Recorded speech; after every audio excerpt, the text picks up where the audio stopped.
ಕೇಂದ್ರ ಸರ್ಕಾರದ ಪ್ರಧಾನಮಂತ್ರಿ ಕಿರು ಆಹಾರ ಸಂಸ್ಕರಣಾ ಉದ್ಯಮಗಳ ಸಬಲೀಕರಣ ಯೋಜನೆ ಹಾಗೂ ಪ್ರಧಾನಮಂತ್ರಿ ಉದ್ಯೋಗ ಸೃಜನಾ ಯೋಜನೆ ಗ್ರಾಮೀಣ ಪ್ರದೇಶದಲ್ಲಿ ಉದ್ಯೋಗ ಸೃಷ್ಟಿಯ ಜೊತೆಗೆ ಉದ್ಯಮ ಸ್ಥಾಪನೆಗೆ ವಿಶೇಷ ಪ್ರೋತ್ಸಾಹ ನೀಡುತ್ತಿದೆ. ಶಿವಮೊಗ್ಗ ಜಿಲ್ಲೆಯಲ್ಲಿ ಈ ಯೋಜನೆಗಳ ಬಗ್ಗೆ ಉದ್ಯಮ ಮತ್ತು ಉದ್ಯೋಗ ಸೃಷ್ಟಿಗೆ ಬ್ಯಾಂಕಿಂಗ್, ಹಣಕಾಸು ತಜ್ಞರು ಹಾಗೂ ಜಿಲ್ಲಾ ಸಂಪನ್ಮೂಲ ವ್ಯಕ್ತಿಗಳು ಕಾರ್ಯಾಗಾರಗಳ ಮೂಲಕ ವಿಶೇಷ ಜಾಗೃತಿ ಮೂಡಿಸುವ ಅಭಿಯಾನ ನಡೆಯುತ್ತಿದೆ. ಪಿಎಂಎಫ್ಎಂಇ ಹಾಗೂ ಪಿಎಂಇಜಿಪಿ ಯೋಜನೆಗಳ ಅಡಿ ಸಾಲ ಸೌಲಭ್ಯ ಪಡೆದ ಯುವ ಜನರು ಬೇಕರಿ, ಶುದ್ಧ ನೀರು ಸಂಸ್ಕರಣೆ ಇತ್ಯಾದಿ ತಯಾರಿಕಾ ಘಟಕಗಳನ್ನು ತೆರೆದು ಹಲವು ಮಂದಿಗೆ ಉದ್ಯೋಗ ನೀಡುವ ಜೊತೆಗೆ ಸ್ವಾವಲಂಬನೆಯ ಬದುಕು ರೂಪಿಸಿಕೊಂಡಿದ್ದಾರೆ. ದೂರದರ್ಶನದೊಂದಿಗೆ ಫಲಾನುಭವಿ ಅನ್ನಪೂರ್ಣ ಪಿಎಂಇಜಿಪಿ ಯೋಜನೆ ಅಡಿ ಕೇಂದ್ರ ಸರ್ಕಾರದಿಂದ 30 ಲಕ್ಷ ರೂಪಾಯಿ ಸಾಲ ಸೌಲಭ್ಯ ಪಡೆದು ಶುದ್ಧ ನೀರಿನ ಘಟಕ ಆರಂಭಿಸಲಾಗಿದೆ.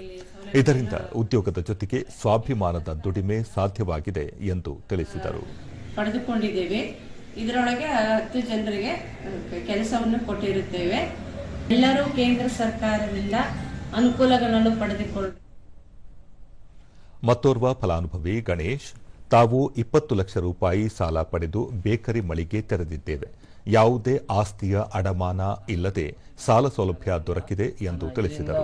ಬೇಕರಿ ನಡೆಸ್ತಾ ಇದ್ದೇನೆ. ನನಗೆ ತುಂಬಾ ಹೆಲ್ಪ್ ಆಗ್ತಾ ಇದೆ.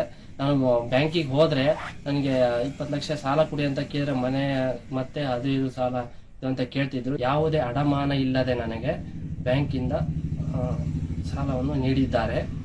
ಇದರಿಂದ ನನ್ನ ಜೀವನ ತುಂಬಾ ಚೆನ್ನಾಗಿ ನಡೀತಾ ಇದೆ.